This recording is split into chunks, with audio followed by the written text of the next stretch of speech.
Assalamualaikum warahmatullahi wabarakatuh. Perkenalkan, nama saya Syahrani Alfazil Juanda dari kelas BBSI 2023E dengan nomor NIM akhir 177.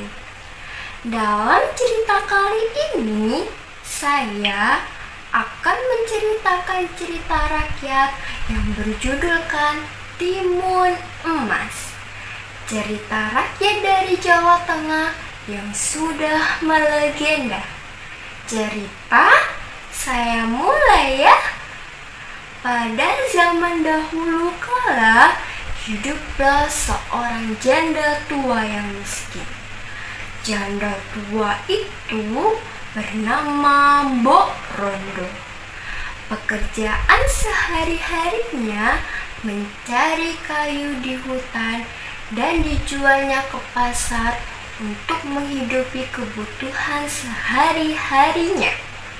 Sudah lama sekali Mbok Rondo menginginkan seorang anak.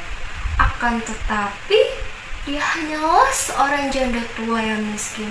Mana bisa mendapatkan seorang anak? Pada suatu hari, setelah bekerja, Mbok Rondo duduk dan beristirahat. Tak terasa air matanya berlinang. Andaikan aku mempunyai seorang anak, pasti bebanku akan merasa ringan, sebab ada yang membantuku bekerja. Tiba-tiba bumi bergetar, suara bergemuruh, pertanda munculnya raksasa. Hei Mbok Rondo, kau menginginkan seorang anak ya? Aku bisa mengabulkannya. Benarkah? Jawabnya sambil ketakutan. Benar, akan tetapi ada syaratnya. Jika anak itu sudah berumur 16 tahun, akan kutagih dan akan kujadikan santapan. Singkat cerita, raksasa memberikan biji mentimun kepada Mbok Rondo. Mbok Rondo segera membawanya pulang dan menanam biji itu. 2 minggu kemudian, biji mentimun itu berbuah sangat lebat. Di antara buah-buahan tersebut ada satu buah yang sangat besar dan berkilau emas. Mbok Rondo segera mengambilnya dan membawanya pulang. Sesampainya di rumah, Mbok Rondo segera membelah buah mentimun itu. Dan, wah, ajaib! Isi buah mentimun itu adalah seorang gadis yang sangat cantik. Wah, akhirnya aku mendapatkan seorang anak. Mbok Rondo menamai anak itu Timun Emas. Hari tahun pun berganti. Timun Emas tumbuh menjadi seorang anak yang cantik jelita. Tiba-tiba bumi bergetar, suara bergemuruh, pertanda datangnya raksasa.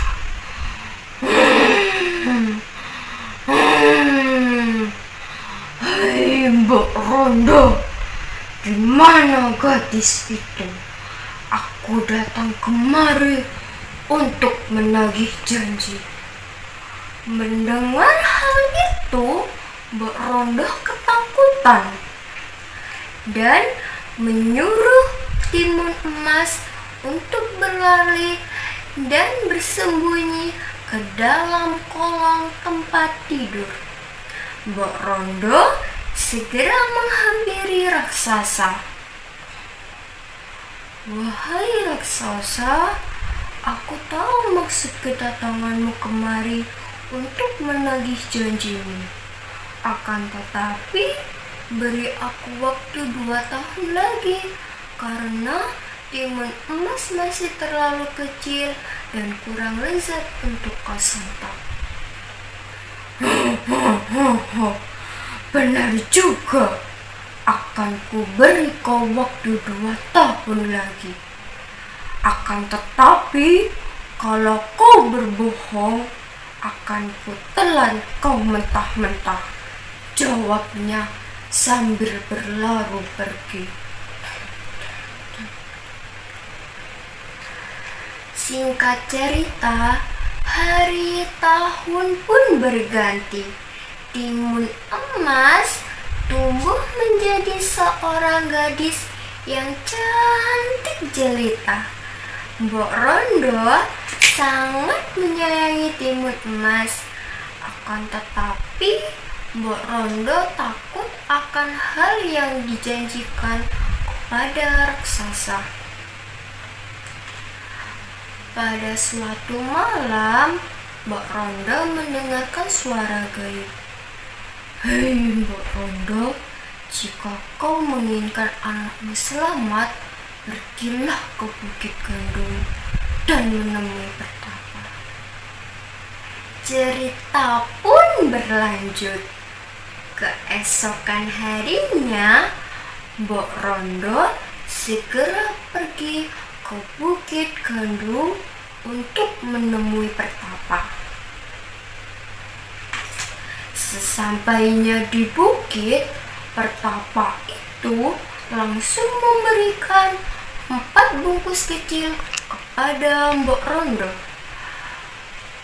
4 bungkusan itu berisikan biji mentimun, jarum, garam, dan juga terasi.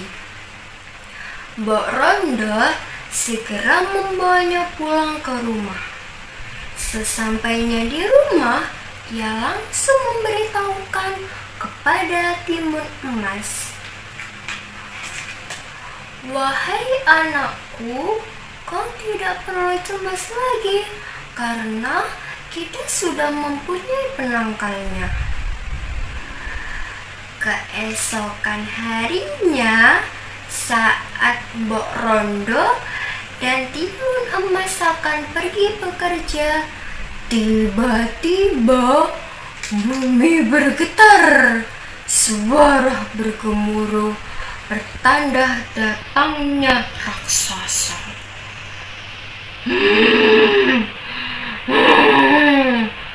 Hai Mbok Rondo, di mana gadis itu? Aku sudah sangat lapar. Mendengar hal itu, Mbok Rondo ketakutan dan menyuruh timun emas untuk segera pergi lewat pintu belakang dan tak lupa akan pesan pertapa. Sadar akan dikelabuhi oleh Mbok Rondo dan timun emas, raksasa pun marah. Kurang ajar.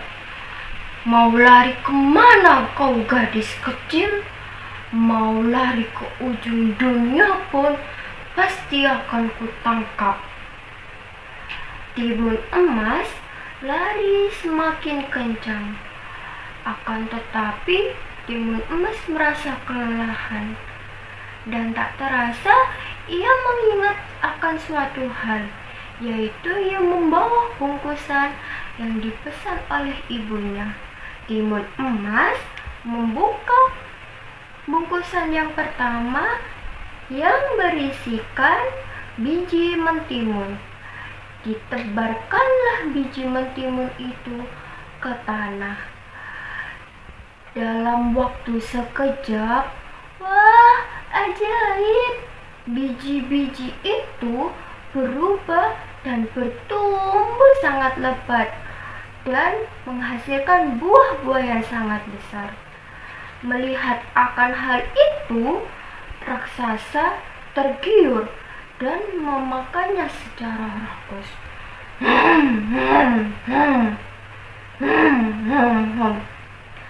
Sampai tak tersisa sedikit pun.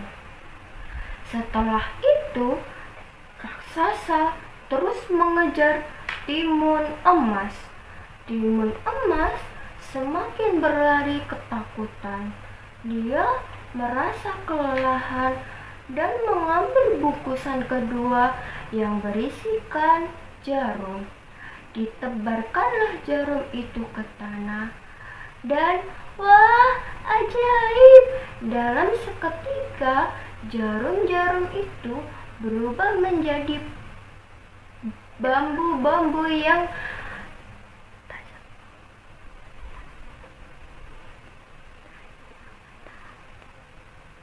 sangat tajam dan berduri. Tubuh raksasa kesakitan karena terkena bambu-bambu tersebut. Akan tetapi raksasa tidak menyerah dan segera dan berlari untuk mengejar timun emas. Timun emas semakin kelelahan. Dia membuka bungkusan yang ketiga yang berisikan garam. Dalam sekejap garam itu ditebarkan ke tanah dan wah, ajaib! Garam tersebut dalam waktu seketika menjadi lautan yang sangat luas. Raksasa menyelami lautan tersebut dan melewatinya di tepi-tepi pantai. Kurang ajar! Awas saja kau ya timun emas, akan kukejar sampai ku dapat. Mendengar hal itu, timun emas semakin ketakutan dan membuka bungkusan yang terakhir yang berisikan terasi.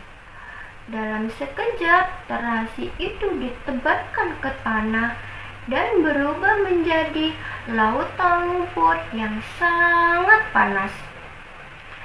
Raksasa yang setelah melewati pantai tersebut segera mengejar timun emas. Tubuhnya tiba-tiba hanyut ke dalam lumpur yang panas itu. Akan tetapi raksasa itu tidak putus asa. Semakin raksasa itu bergerak, semakin pula tubuhnya terhanyut ke dalam lumpur itu. Tolong! Tolong! Raksasa itu meminta tolong, akan tetapi tidak ada yang membantunya. Kurang ajar! Tolong, tolong! Raksasa itu terus berusaha untuk menyelamatkan dirinya. Akan tetapi semakin raksasa itu bergerak, semakin begitu pula tubuhnya kehanyut ke dalam lautan lumpur yang sangat panas. Tubuh raksasa hanyut ke dalam lumpur yang sangat panas. Timun emas melihat akan hal itu senang dan segera pulang ke rumah untuk menemui Mbok Rondo. Mbok Rondo sudah menantinya di depan rumah. Hai ibu, aku sudah selamat. Mendengar akan hal itu, Mbok Rondo merasa senang dan segera memeluk anaknya. Dan kedua orang itu berpelukan dan hidup bahagia. berakhirlah cerita rakyat yang dari Jawa Tengah. Sekian dari kisah saya. Wassalamualaikum warahmatullahi wabarakatuh.